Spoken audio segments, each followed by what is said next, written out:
Welcome to the You Don't Know Jack podcast. This is the official Roush performance show that is driven by and for those who love automotive performance.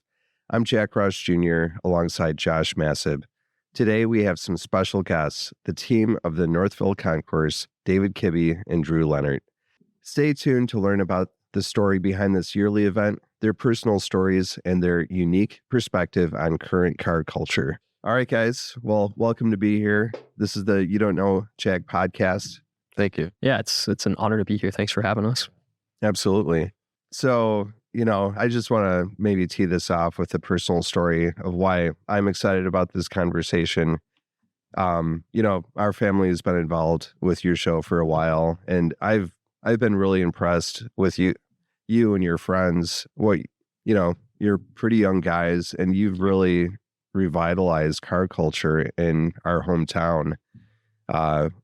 What's your perspective on that? I mean, now, you guys, through the car shows, you really attract a ton of people with exotic cars and get a lot of people who are car enthusiasts who maybe don't, have the fanciest cars, but they want to come see them. Mm-hmm. Yeah, I would say something that's really from day one been very important to us is bringing together the community around these vehicles. It doesn't matter if you're driving a 458. It doesn't matter if you're driving a Mazda Miata.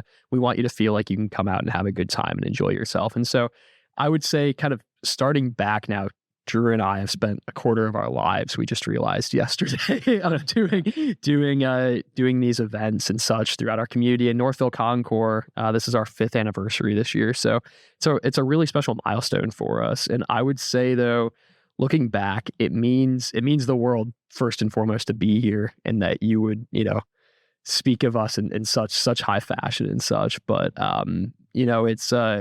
it's a really unique opportunity that we have, because Northville is a very special community in the automotive world. There was a Ford valve plant just across from where we host our program, and it was a vital facility for Ford Motor Company for many years. And in addition to that connection, there is so much automotive history, whether it be engineers, designers that live in our community. And so it was so important to bring that together, and especially bring it together for young enthusiasts, though. So that's our mission at Northville Concours, to inspire the next generation of automotive enthusiasts. So we have a young judging program, and it's kind of always been at the forefront to engage young people, because when we started this, we were 15 years old. So, to engage young people was so vital, and kind of to bring our generation together around cars, because there's the passion. They love cars. They just have to be engaged. So, right. Yeah. It's funny. I had the perspective or the perception that car culture may have been dying with younger people, but really you guys have proven that that's absolutely not the case. Mm-hmm. I remember I was involved in hosting a Cars and Coffee prior to hosting the Concours, and I can remember the first time meeting you guys at the Cars and Coffee, and it was a small group of us. There were probably 15 or 20 cars put together in that space, and from there that then ended up growing with a little bit of help from social media and such to 250 cars, right? and then it kind of just took off. And it was around that time that the idea for Northville Concours was born, and creating kind of this destination event in the Northville community, but taking away the guardrails per se. Like, a lot of the major Concours events, they're very high barriers of entry that either costs a lot to get involved, to either show your car or to come be a guest of the event. And we said we need to change that, because if we're going to engage young people, we have to kind of flip the script and how these events are hosted, but keep some of the important tenets, like the judging, like the excitement, and some of the special events that take place throughout the weekends. So yeah, and that's kind of what we're trying to do today. So yeah, that's really cool. So the whole judging aspect of it, I think, is really neat, and I'm curious, how does that work? Yeah, so judging so I was first engaged with the concours space through youth judging. And I'm not sure if Drew, did you ever do any youth judging? Okay, so Haggerty Insurance runs a youth judging program at a lot of their events, and that was kind of how I was first engaged in car shows. And so I did that for about 5 years, and then got to move into a more like shadow judging role, which was new at the time. And I said, I really want to see if we could create a like peer mentor opportunity for these young judges. So we and if you want to come out, if you want to sign up for judging, it's on our website. It's 100% open and available. We look for young people ages about 10 to 18 that are really passionate about cars and want to be paired up with an industry mentor. So they get paired up with a leading either automotive designer, engineer, automotive executive, somebody with great experience of the of automobiles, and they're given a judging sheet, which the judging sheet that they're given is the same judging sheet that these judges would receive, or I would receive, or Drew would receive if we went and we judged at a major concours event. So they receive a judging sheet, and they're put out with this professional to collaboratively judge the show together. So it's a great opportunity, and all of our owners understand kind of the importance that comes with this style of judging. And so there's the opportunity to ask questions, to point things out, to learn about what they're looking at. And it is the perfect environment, because I believe that being thrown out there and kind of like the trial by fire in a way, right? Just being put into it really helps engage the young person, and takes kind of that fear away and that anxiety away, I guess, too, behind special cars. And so that's the judging process. And it's yes, it's different because we have the collaborative peer style, but it's the same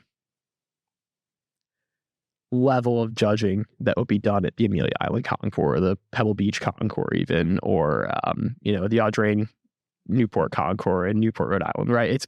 It's the same, has the same weight. And yeah, to tag along with what David said, it's so different compared to like other car shows. It's great exposure for the kid, just because like a lot of car shows, there's stanchions around the car and you can't really talk about the car or anything. Whereas these, like, the kids can get up close, they learn about the car, actually like get involved. Whereas like around the stanchions, you're not learning much. So having the car owners right there too is like a pretty cool aspect for them. It's a pretty unique experience. That is very cool. I think it's, that along with, again, the fact that you guys are compared to me, quite young. It's okay. We are young. I think it would be very inspiring to young people that, what, I can do this, I can be part of this. And, it's not just something, like you said, that's off limits. Yeah. That's really cool. The velvet rope thing is something that we talk about all the time, because it's so important to us that we get rid of this like velvet rope idea of cars, that they have to stay back. Yes, there's a time and place for museum quality pieces, right, that are behind glass or behind. But if we really want to engage young people and show them why these cars are special, we have to bring them out. We have to engage them. We have to pop the hood and show them how things work, right? Because this hobby is so important to us, and it's so important to us because we live in Metro Detroit, right? But it's so important all around the world, and I think that's the best way to do it, is hands on. So, I not to go off on a tangent, but it's been my perception seeing my son JP. He's really gotten his background through playing games like Forza, but obviously other things like real life experience, as well as YouTube and things like that, doing his own research. Do you find that's true for the younger audience in general, or, where does their passion come from? I think for the most part right now, it is actually YouTube, at least for like me personally, where I've learned a lot more about like the technical things with cars, like how to build an engine, or like just how to drive manual or whatever, it's all been through YouTube. And mostly, I've learned most of it from Cleese McFarland. His old course, he would get so in depth of like building an engine, and I just grabbed onto that. So I would say it's mostly YouTube. And then you get your typical video games like Gran Turismo, Forza. Yeah. That wasn't around in my generation. I was playing Mario Kart, doing the Need for Speeds, but same kind of thing, I think, for me too. I mean, those were big deals. I have to tell you. Oh, sorry. Go ahead. For me, it was Atari 2600. I have to tell you, I just discovered Truck Sim. I don't know if you guys are familiar with Truck Sim, but Drew, American Truck Sim. Drew introduced me to it. Drew has this awesome racing setup, and he introduced me to the racing Truck Sim. And I'm not a big video game guy. I had Forza right in like middle school and such, and I did play Forza, but I found I was more interested, honestly, in the buying and selling of the cars in the auction. So, and I know that's kind of funny, but I would like find a car that I knew was going to be hot. Like I remember when the C8 Corvette came out on Forza, it was like a huge deal. And I would go to the auction. I would like somehow get one, go to the auction and sell it. And no, that was like exciting for me, but I guess I'm like grandpa, right? So I'm holding. But no, I would say I love, which this is not a great thing, but like I love like scrolling and watching YouTube and stuff. And I've found, Drew knows that I love scrolling, but like, I'm not going to say I'm like a super fan of any YouTubers, but there have been a handful here or there that I'm like, this is really cool. I do enjoy their content and stuff. And for a while I would watch all of what's the guy's name? Doug DeMuro. I loved Doug DeMuro for a while, and then this. So I watched like every new Doug DeMuro, or I would watch Tyler Hoover, He's Garage. I loved Tyler Hoover for a while, and it's YouTube. I think opens such a unique way for like content creators to come out though and like show what they're good at, because it's the same with the Concours. Like there's no barrier of entry, right? There's no like, you have to, go out and spend $20,000 putting a set together and, taping an episode and such. It's like you can go out in your garage with your cell phone and film. So yeah, absolutely. I think the educational aspect of it too is, just there's the aspirational side, but also people are learning so much from these creators that it's like, you learn, like you said, Drew, you can learn how to build an engine in 20 minutes. Yeah. But yeah, it's interesting to look at this, change in our culture, and automotive is still so relevant, but the way that we get engaged with it is very different. Mm-hmm. Yeah. Roush had a TV program for a minute, right? In the early 2000s. Was it there a Roush TV show at one point? What was that? We did some collaborations with, what was the name of it? Do you remember that? Yeah, I'm trying to remember. We definitely were on TV though. Uh-huh. There was like a driver boot camp thing, wasn't it? Yes. Yes. Yeah. That's Driver X. Driver X, yes. Yep. And that was it was really a TV show around something that we had already been doing. Mm-hmm. My dad would call it the Gong Show, where he would get a collection of young drivers together and figure out who's going to be on his team. Yep. But yeah, no, I was going to mention a little bit later on, but I think this is a great, now a better time than ever. But there's an amazing photo that came out. I think it was maybe at Daytona last year or something, but it was a Richard Petty and your dad standing next to one another. And I was like, this photo is so cool, right? And this is like looking at, our entire sport and like the passion for cars and stuff. Like so much of it is attributed to them together in that place. And it was just so cool. I was like, if you threw Rick Hendricks in there or something like that, we would have the trifecta. So as I was looking at it was so cool. So yeah, it's awesome. Couple legends together. Exactly. Photo. Yeah, that's cool. So let's back up a bit. I'm curious to hear more from you guys on, have you always been into cars? We were kind of talking about this with the video games YouTube thing, but what's really driving your passion today? I've always wondered the same question too, just because like every single time someone asks me, I am just as curious. Mm-hmm. I think growing up with like the movie cars probably was a big factor. Fast and Furious. Yeah, but no one else in my family's into cars. Like it was always me. So I don't know. I just liked the sound of them and going fast. Forgot where I was gonna go with that.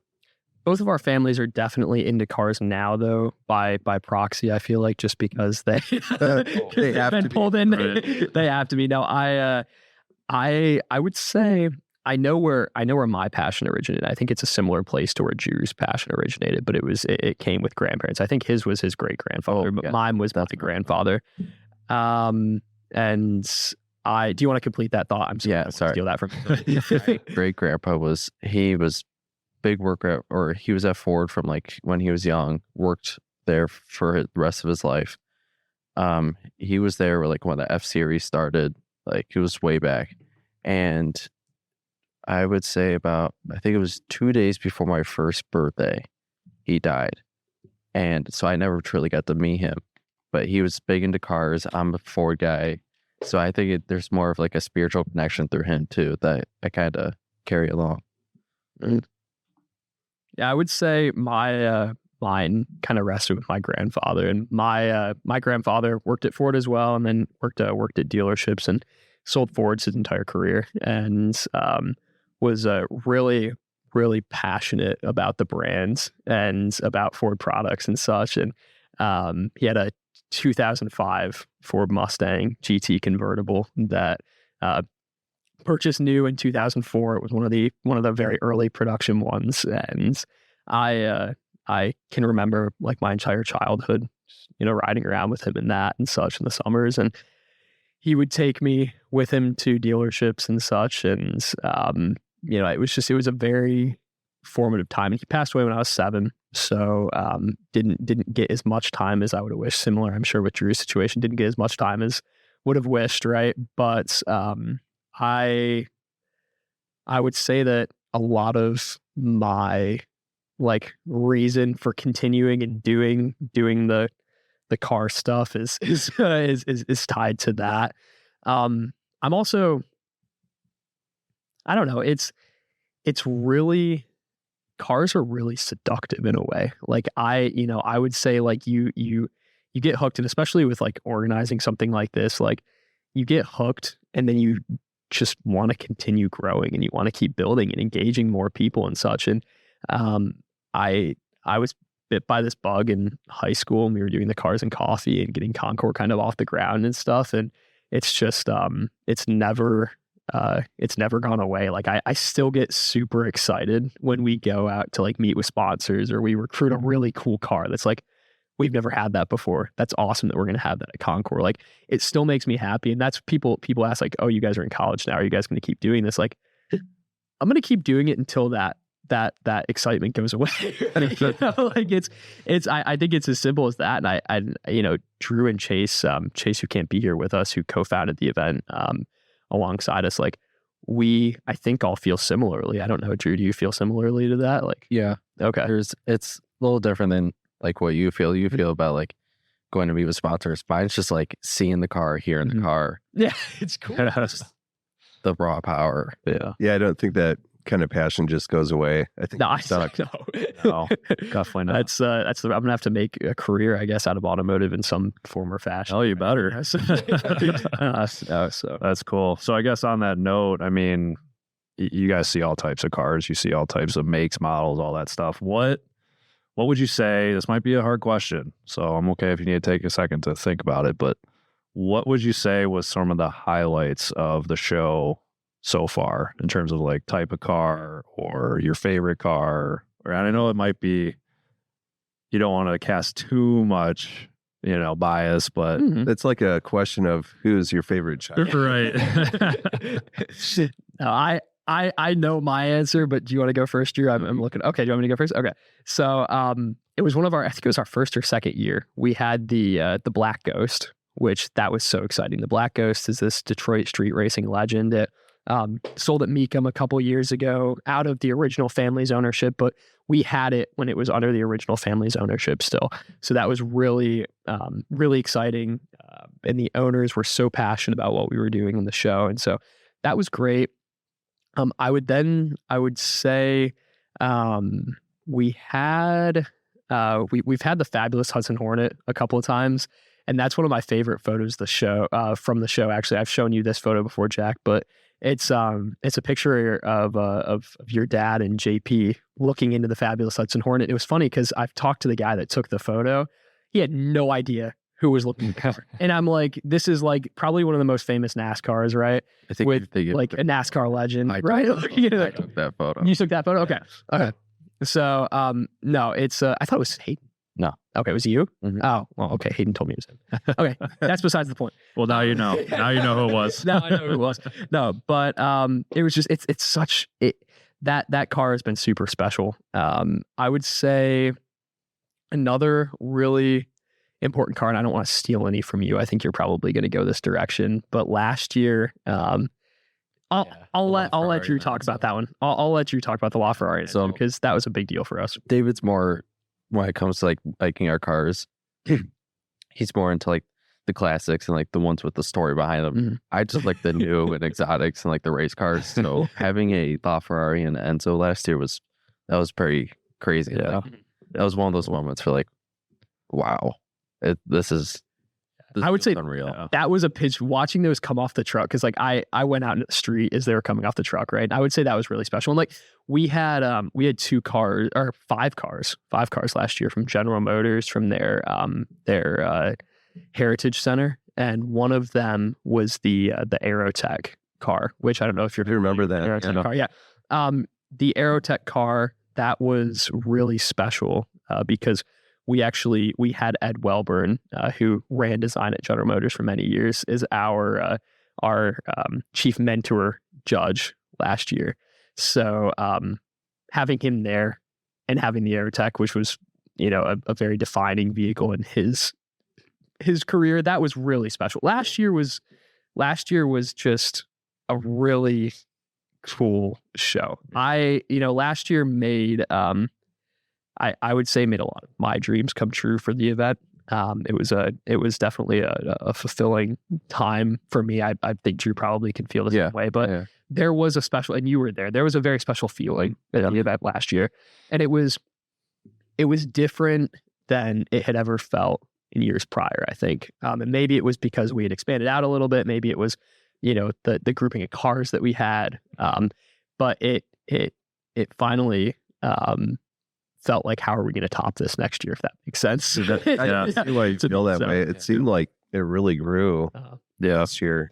My realization to that was when we first expanded to like the multi-weekend, and then we also would have like just friends who would be like our mini like employees, and having to like coordinate them just felt like having to coordinate friends is really tough. I don't know if you've ever worked with worked with your friends before. I guess Jack, you've worked with your family too, Jack, which I know is tougher, but and like having to say like, we at the end of the day, we have a job we have to do, right? And we have to provide this experience and this service and such. And it's everybody, I feel like in our team works toward that common goal. Everybody's very excited and loves what we're doing. But we're also teenagers, or now I guess we're not teenagers anymore. That's scary. Me either. I was gonna say we're 20. We're also 20, right? But like, and we do want to have fun, and we do get a very, very unique opportunity to be around these cars and to have fun. Like, both Drew and I have gotten to drive some pretty cool cars throughout the time of doing this. So it is tough to balance that, I would say. But also at the end of the day, like I wouldn't trade it because we've gotten to have some of the greatest experiences with our friends and bring so many people together. Like it's become the reunion now for our high school group because like everybody's off at their own schools doing their own thing, right? And everybody always comes back together though in the summer for the concourse. Well, it's also cool because one year we had this youth judge apply, and he's in Connecticut. His name's Austin. Oh yeah, Austin. Super cool kid.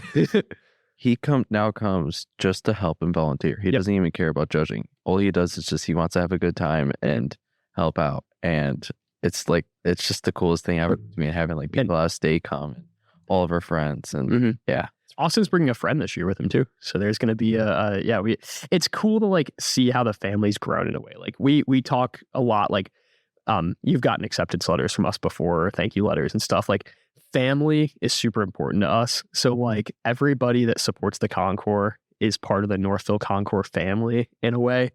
And I would say like we talk a lot about that, and especially with like our volunteers and our staff and those that help make it a reality every year. Like, they are our family. Like, we get emails from them. We talk to people at like 10, 12, 11, o'clock at night, right? Trying to work on things like during the normal year. Like, there is a ton of work that goes into this. And I would say like we've all become super close through it. So that's been a really nice byproduct. But yeah.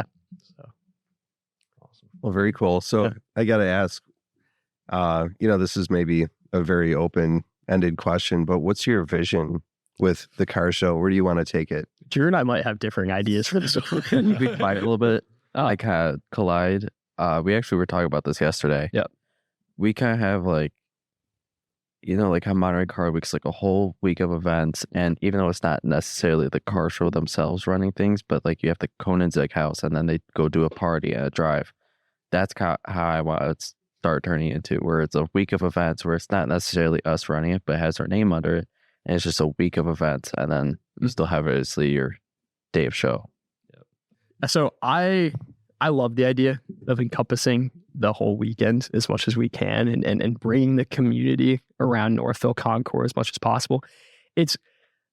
People ask why we chose to name the events Northville, right? And I would say a really important part of that is just because the community is so vital, and we love where we're located. We love the Northville, the atmosphere, the downtown, the businesses that are also supportive of us. So we want to make sure that they all have a clear stake in the weekend too. And this is quickly becoming one of Northville's largest events. And so we want to make sure that all of the restaurants, all of the local businesses, all can benefit from the program. And so I think that extending it to be Northville's Motor Week in a way, or Northville's Motor Weekends, will offer that. And so we're doing that this year by partnering with ECC, which is a big Cars and Coffee in Northville Township, and expanding to do our Cars and Coffee with them for the weekend, and that'll hopefully draw up 500-600 cars, a couple thousand people, and then just by adding little community things like that. And that's frankly, in terms of the Concours itself, I don't want to grow past about 150 cars where we're at, because once you get over that number, it becomes overwhelming, and the excitement about any one vehicle kind of fades in a way. So and that was advice that was given to us by a good supporter of ours that has been involved in the Concours space for a long time, and 150 is kind of the sweet spot, I would say. And so we're hoping to remain there. And yes, it sounds like a big number, but when you get down to it and you start looking at the applications and stuff, it gets very tough to whittle it down to that. So I would say that's kind of one angle. And then I want to grow with a lot of our partners too. So it is my hope that like the folks that come out and sponsor and support us can reap the benefits of the show and of its growth and such. And so we want to continue to be able to provide that unique experience for them. And also I think that it's important. I think Drew probably can echo this too. Like, we want to stay accessible. I don't want to ever keep any young people away from getting into the show, and those that are really passionate about it. That's why it's free for everybody 18 and under, because we're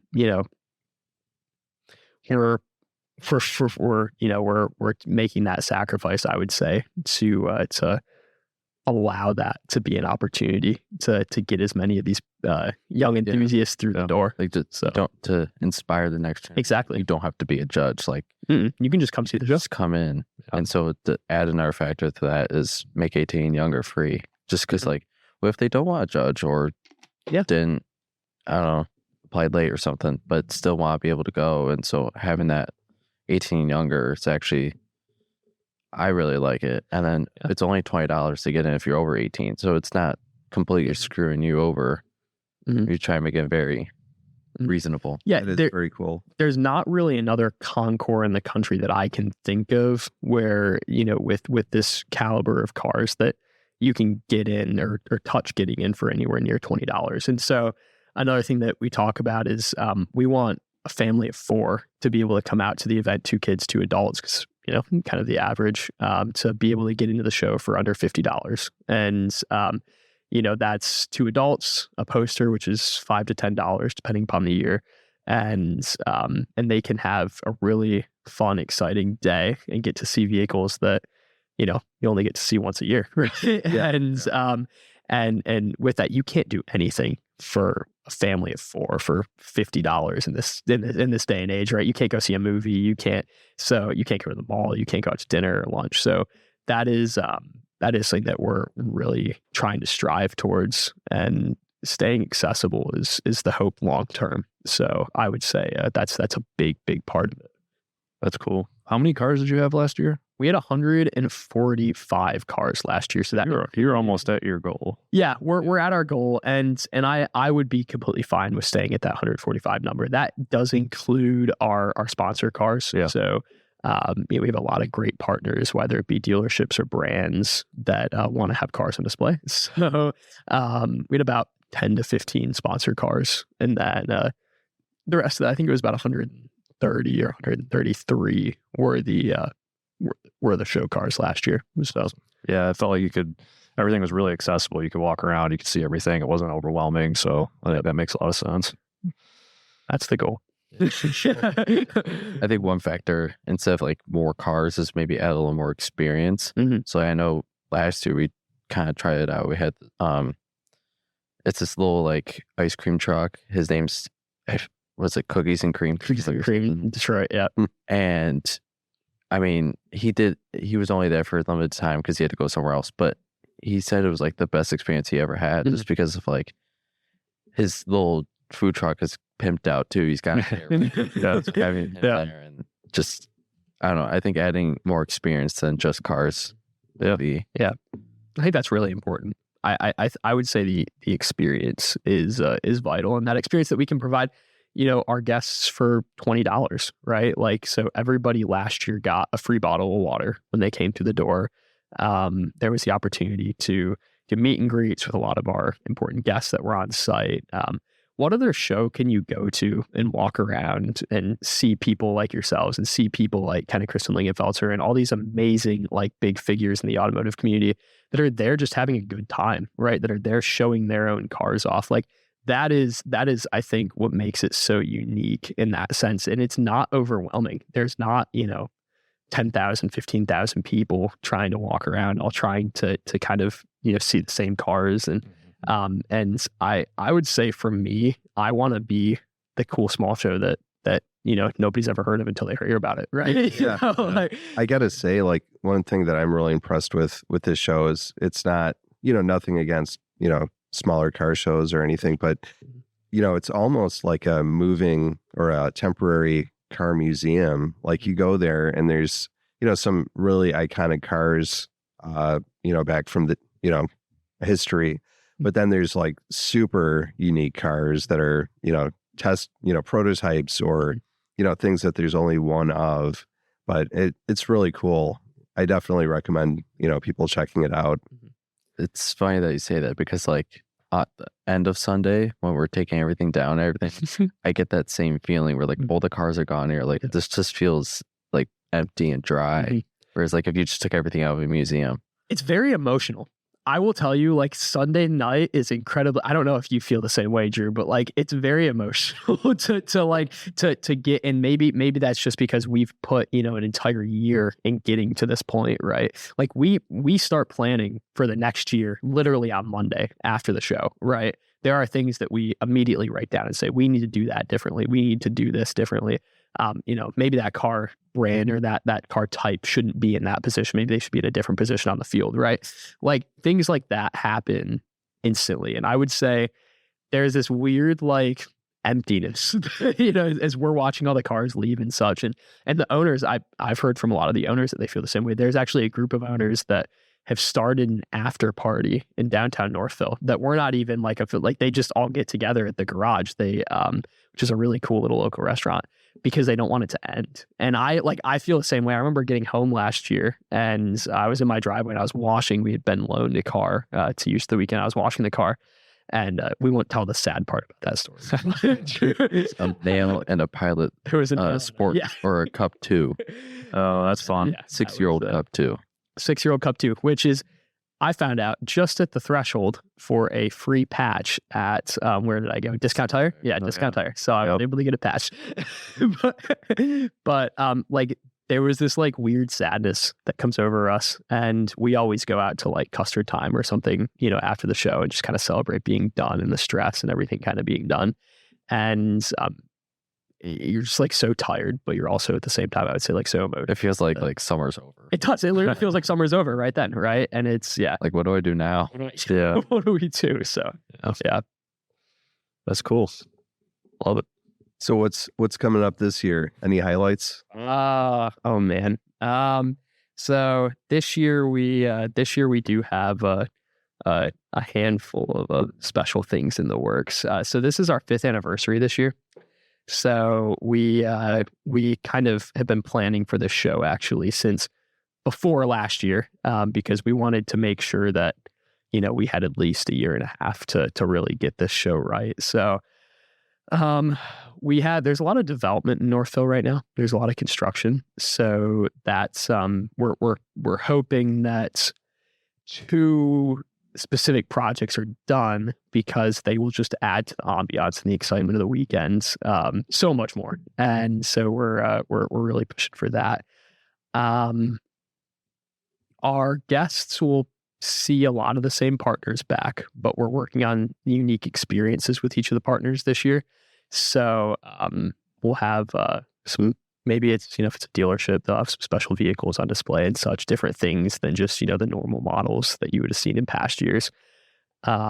We have a couple cool car reveals that we're going to do on Sunday. So we're introducing car reveals this year. So those will be with some of our brands. So looking forward to doing that. And then in terms of the display cars, we have some pretty exciting things in the works. So I would say our biggest ad though this year that's new is our conversations at Concours. So I believe you're actually going to be on one of those panels, Jack. But we're adding conversations at Concours, which is this cool like summit in a way to bring together these like different voices and such from across the industry to discuss what's going on. And it's in a small theater. It's 155 seats, and so it's meant to be very intimate. And we're going to have a charcuterie lunch and such after. But this year the panels are really exciting. I looking forward to, we have a racing focused panel, and then we have a panel about Roush celebrating their 50th anniversary. So we're going to talk about the brand and the history, and great moderator. And then we have a 3rd surprise panel that we're still working on right now. So I'm going to keep that one under the hat. Top secret for now. And in terms of cars, we have a really good lineup of vehicles for Sunday. So I'll leave it at that. But stay tuned on our social media and our website and such, because we're going to be launching some things here and there. Awesome. Anything? Do you want to add anything, Drew? Anything that you're like excited about? Just the whole weekend. Yeah. Like, it's just fun. And we were also talking about this yesterday of like, of the whole weekend, which one's our favorite day? my favorite one's Friday when we start our kickoff party, where it's just like, you get everyone who's down there on just in general into downtown Northville. And then you have people coming to our event and having like 3 Ferraris in front of Genetti's, and it's a cool atmosphere, nice weather, finally. Yeah. I love kickoff party. I would say kickoff party is probably, I don't know if you guys have come to kickoff party before, but I think that's my favorite. And you guys will have to be there this year, right? Because you're the honorees. But kickoff party, yeah, you don't have to, but it would be nice to have you guys there. Kickoff party is, it's a Friday night, and historically we partner with the Detroit Athletic Club and then Cawley Ferrari of Detroit, which Cawley Ferrari is a fantastic dealer. They're, I think, the last family-owned, independent Ferrari-only dealer in America, maybe one of the last. And they have a very cool Ferrari display down the center of Northville, which is, for those that haven't been to Northville before, it's like a really cool boutique, historic-looking town. And then Genetti's, which is a local Italian restaurant that's been open for 50 or 60 years, they open up and they have cocktails and hors d'oeuvres, and it's open to everybody. There is no ticket. There is no, you come through, you can grab, one of the meatballs or one of the brownies or whatever, and then get a cocktail and just kind of enjoy hanging out in the streets of downtown Northville. And our hope is that then you would go and, get dinner maybe at one of the restaurants downtown, which are now always overbooked that night because it's because there's so many people now planning ahead and such. But get out, go downtown, find a restaurant to enjoy yourself at, and take in everything that Northville has to offer. And we're adding a couple new partners to that this year. So there's going to be some exciting different things coming for that night. But it's I don't know, it's an all around fun time. For kind of from an inside track, and Drew can probably speak to this too, but that whole day is like a marathon, and it's hot, and we're all setting up down at Ford Field that day in Mill Race, getting everything ready. And it's like, I don't even know if we've changed the past couple of years. Like, we just run down there right up from Mill Race, but it's a really long day. Thursday and Friday are really long days for us getting set up, and we have a lot of guests are coming into town and such, so making sure they're set up at the hotels, and so it's a lot of fun because you get to that night and it's like, okay, now we got to get through the weekend, right? And there's, that's the weekend starts right on the other side of this party, right? So yeah, it's always fun though. Yeah, I mean, me personally, I enjoy the chaos. So like, oh yeah, that Friday between setting up at Mill Race and then running up to Genetti's to set up there, and then go home and shower, and then go to the airport, and then go back to Mill Race, and then go to Genetti's. I like the concept, like this, like scheduled chaos where it's just you're constantly running around. We bought Apple Watches last year, actually. For Drew and I both went out and got Apple Watches last year just to see, number one, track our steps, but also track our heart rates throughout the weekend to see how crazy it got. But no, David might beat me on the heart rate one. Yeah, but actually it was funny. My heart rate last year was like 142 at its peak, and I was running then, and I was very surprised that it didn't go any higher than that, because it's a stressful weekend. It's a very stressful weekend, but again, like, we wouldn't do it if it wasn't fun. And you have dreams at night about? Oh my gosh, I'm having dreams now. Like this past week, I don't out this obviously, but like this past week, like, I've been having nightmares and stuff, and it's like, what is going on? Like, I'm tired. I'm going to bed. Yeah, it's like it's funny. I went a couple weeks ago where it was like all the cars showed up, and I was like we're not equipped for this. Like, where do we put them all, right? So no, it's we're constantly working on this and trying to make it better and right and such, and everything always comes together. So awesome. Yeah, I mean, that's super impressive what you guys do, and it's fun. Like we were saying, it's a great show. So thank you. If you're listening and you're local in Michigan, definitely make your way out. Or get a hotel room. We have a lot of great hotel rooms. If you guys are out of town, you can come up. And speaking of that, where can people find more information about the show? Yeah, of course. So check out. So Drew runs all of our socials. So check out our social medias. We have Instagram, TikTok, LinkedIn. You can find us Facebook, Instagram, TikTok, website, Facebook, website. Yes. YouTube. Yes, YouTube. We have YouTube. So go check those out. And if you guys want to get more information, there's a drop down menu on the website where you can send us a message and it goes right to us. So we'd be happy to answer any of your questions. If you have a car that you want to submit, if you're local or out of state, we have cars that come from all over the country. So feel free to reach out to us, and we would be happy to walk through that process with you. And we also, as I said, we have great local hotels too. So if you guys are from out of town and you want to come see the show, we accommodate that too. So free if you're under 18. Free if you're under 18 too, right? Yeah. I don't know if you can get a hotel room if you're under 18, but Love it. Well, this has been a lot of fun, guys. That's been great. Really appreciate you coming out here. Yeah, thanks for having us. Yeah. This is a pinch me moment, definitely. So we're excited, and come see the 2026 5th anniversary Northville Concours Elegance. And this year, as I've said before, but our honorees are the Roushes. So we're really excited to have them involved. So yeah, us too. Well, thank you guys. And for those listening, make sure you check out more about the show and drop us a comment if you want to hear any topics specifically, anything from the world of Roush, and we'll see you next time. Thank you.